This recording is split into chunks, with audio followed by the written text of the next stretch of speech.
It is my pleasure to introduce Dr. Mario D. Wallace, founder of All Things Strategic, with over 20 years of small business consulting and 11 years in healthcare consulting. Dr. Wallace is an expert in process improvement, change management, leadership development, and strategic management. He has authored several influential books, including Strategy is Spelled ADEM and The Unstoppable Leader. Adaptive human agents, semi-autonomous. People connect an organization based on conditional interactions. Everyone in this room have conditional interactions. When we first came to this conference and we met with each other, there were certain people that you decide to network with first. Those are conditional interactions. People in the workforce have those, but we have to identify them.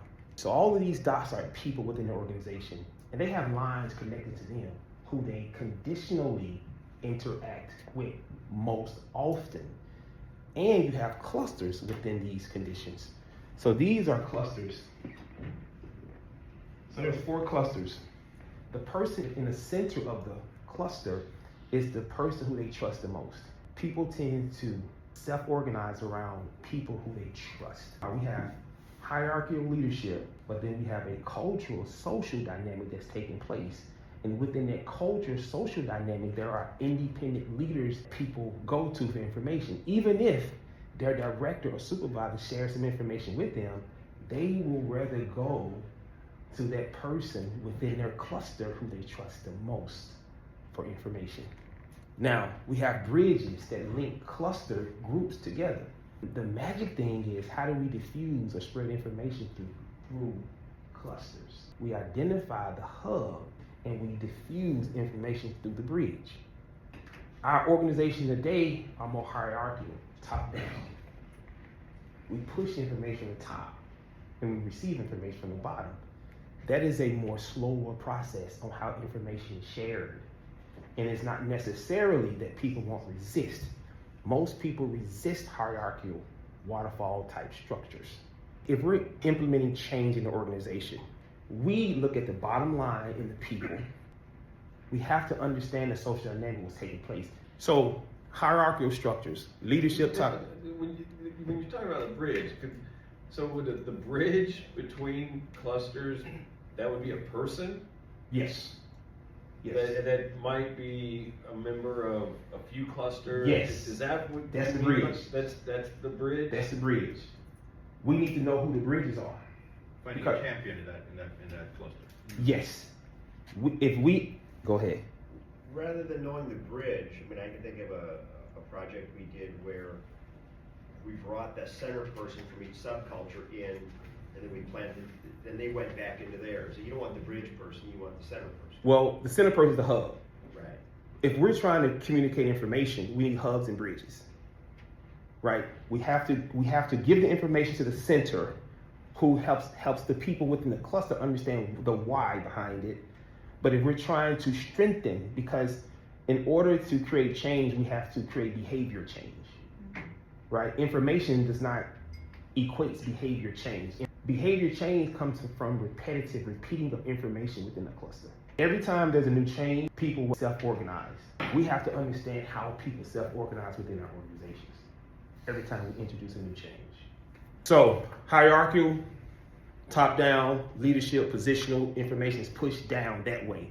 Decision-making is made by the top. Communication is slow and bureaucratic from the top. Culture is dominated by the majority at the top. Innovation is slow to innovate because diversification equals innovation. The tech industry clearly understands that the diversification of people helps to create innovative products within the tech industry. Culture, change, resistance is due to long approval process, most of the time for hierarchical process. We look at from the agile, leadership is inclusive and interactive, where leadership is based on trust, character, and expertise rather than formal position. Decision making is flexible, communication is fast and fluid, because we understand how to communicate within a social network now. We understand how to identify the hubs. We understand how to identify the bridges. We understand how to identify the nodes. Innovation is highly encouraged. Change is embraced and driven by self-organizing teams. Highly adaptive. To leverage a social network, there's 3 things we need to understand. Social network mapping, spark spread, behavior change.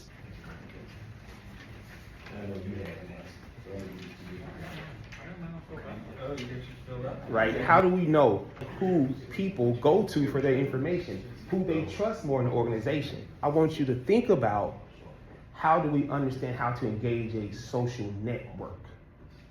These are the type of questions that we need to ask our employees. So who do you communicate with the most? We need to understand what those links are, those bridges are, and those hubs are within the organization to diffuse or spread information faster. Especially if it's just information, or if it's behavior change, we need to understand how do we diffuse information for behavior change. When important updates or decisions are shared, who do you rely on to keep you informed? Who do you feel provides the most accurate, trustworthy information? We take those type of documents like that, a social network mapping document, allow them to complete it, and then we map out the network based on how they respond to it. But we need to understand what those dynamics are for people within our organization. And it's only a social network mapping activity for us to quickly get that information. It informs us immediately. There's 2 ways of communicating. One is a spark spread, and one is a behavior change spread. You think of a spark spread, information comes from a central person or leadership, and it communicates out. That type of communication is not effective if you're trying to create behavior change in the organization. So if you just communicate information from a central source down across the organization, it's not designed to create behavior change. So if you're trying to communicate information, yes, do it that way. But if you seek behavior change, you have to do it differently. Behavior change, you have to put the information into a cluster of people and allow that hub and the people within that cluster to repeat the information consistently. It's the repetition of information that creates behavior change within clusters. So communication is different based on how and what information you're trying to push. This central person communicates information. These are different subgroups. It goes to this person and that person. These 2 people don't even talk to each other. So the information is never going to create behavior change. It's not designed for repeating of information. We want behavior change. We want to understand the social network, understand who communicates with who, where the links are, who is the hub in the center, and how the hub communicates here, how the hub communicates there. We want to strengthen the ties. We want to identify who the hubs are and connect them with other hubs. Connect them with other leaders of other clusters so that we can push the information. And we want to make sure people within the cluster are communicating with each other, because what we're looking for repetition of information spread within social clusters. Any question on this slide? So it's all about building bridges. People who don't normally communicate with each other, you find a way for them to communicate with each other.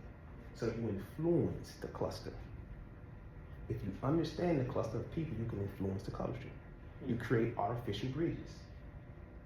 The key factor here, people communicate, engage with each other based on conditional interactions. Communication is way more effective with the design for behavior change. This is your question, what you said earlier. We have to engage the hubs. First thing we do is to identify the hubs. Who are they within our social dynamics? We do a social mapping activity to identify the hubs. The dots around the hubs are called nodes. Those are people too. Then we create artificial bridges. These are bridges that we got from doing the assessment. In order for us to really engage effectively, we need some more connections. So we strategically create artificial bridges. That's what leadership does. Those bridges and those hubs are the influences. First thing is to understand that we have subcultures. What these are here, different subcultures and different groups. Some people are part of 2 different groups, 3 different groups, but we have to understand who they are. Once we understand that, we educate and we train the hub. We share with them what we're trying to do, and we get their buy-in. And we let them go back out to their groups, and they sell what we're trying to sell. Remember, we're creating what we call a fishing net pattern, where things are repeated consistently within the group, which causes people to adapt a new behavior. So psychological safety has to be prevalent in our conversation with those hubs. We have to create a psychologically safe environment for them, but we tell them within our social cluster, we need them to create a psychological safety environment within their social cluster. And lastly, we need to create artificial bridges to strengthen the communication.